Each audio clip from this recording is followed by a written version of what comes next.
So Apple is about to change something pretty major with the iPhone that is actually going to make the more popular model worse.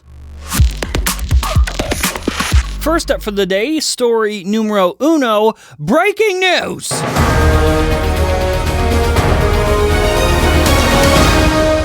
Hello, myself. As you can see, I'm standing here outside of Apple's thing, and we have some brand new reporting coming from leaker Kuo-Ming Chi that will change the iPhone forever. Are you gonna tell them what it is?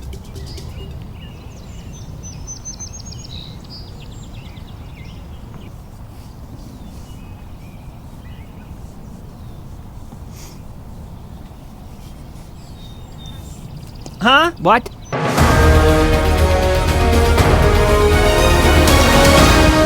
Okay, but for real, Kuo-Ming Chi dropped a bombshell leak that pretty much would change the iPhone moving forward, saying that from now on, only Pro iPhones will actually get the new processor. Starting with, the iPhone 14. Now, okay, we knew that this was going to be a thing for the iPhone 14 Pro, right? We knew that only the Pro models were going to get the A16 chip this year, but I guess everyone just assumed that this was going to be happening this year because of the chip shortage.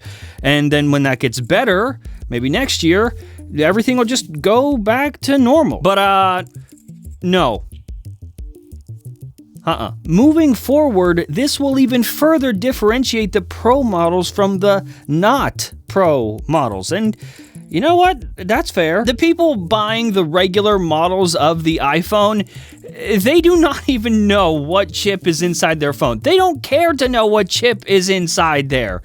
And if you're watching this show and you buy the regular models, okay, great, but I'm not talking about you. Regular people don't watch this show. Only weirdos do. The latest processor chip will be exclusive to iPhone high-end models in the future. So a high shipment proportion of iPhone high-end models will be the norm, favoring high-end camera component suppliers. Listen, I'm fine with this. It makes sense. And if you think about it, this is probably also going to give them an excuse to make software features exclusive to the Pro models too. I mean, they literally made display scaling exclusive to iPads with an M1 chip. Display scaling needs the M1 chip? Yeah. Okay. Again, I am fine with this. It just isn't consistent with what they've been doing. They've been giving everyone the new chip, no matter what price point you buy at. The iPhone SE got a new chip.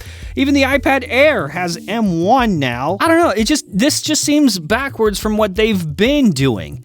It's a real switcheroo, I tell ya. But you know what else could be a switcheroo? Life. Man, you never know what's gonna happen tomorrow. Today, you're just sitting here watching these videos on the toilet, and then tomorrow, that's why this episode is sponsored by Policy Genius. Fun fact, life insurance gets more expensive as you age. That's right, the longer you wait, the more expensive it gets, and the closer you get to...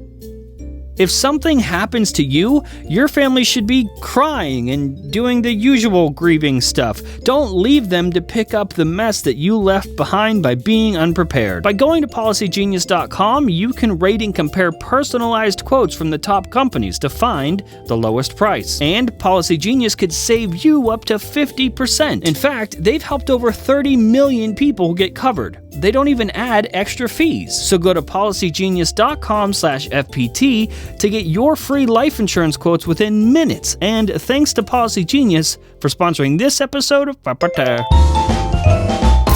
Oh, hey, welcome back. Okay, so last up for the day, story numero lasto. I'm going to give you a second to go ahead and guess what you think this portion of the show is going to be about. All right, go ahead.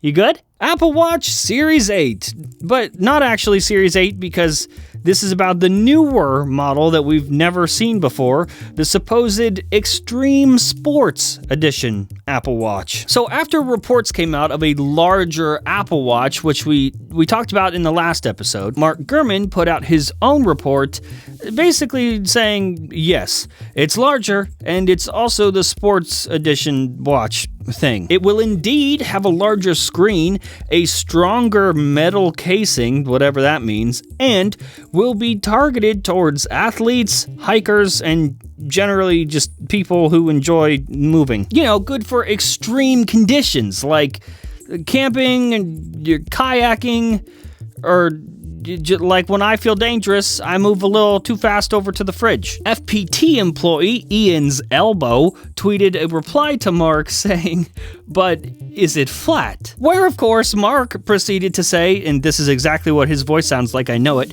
"What do you think, based on the history of the source of your renders?" You know, poking fun at me for saying that the Apple Watch Series 7 was going to be flat last year.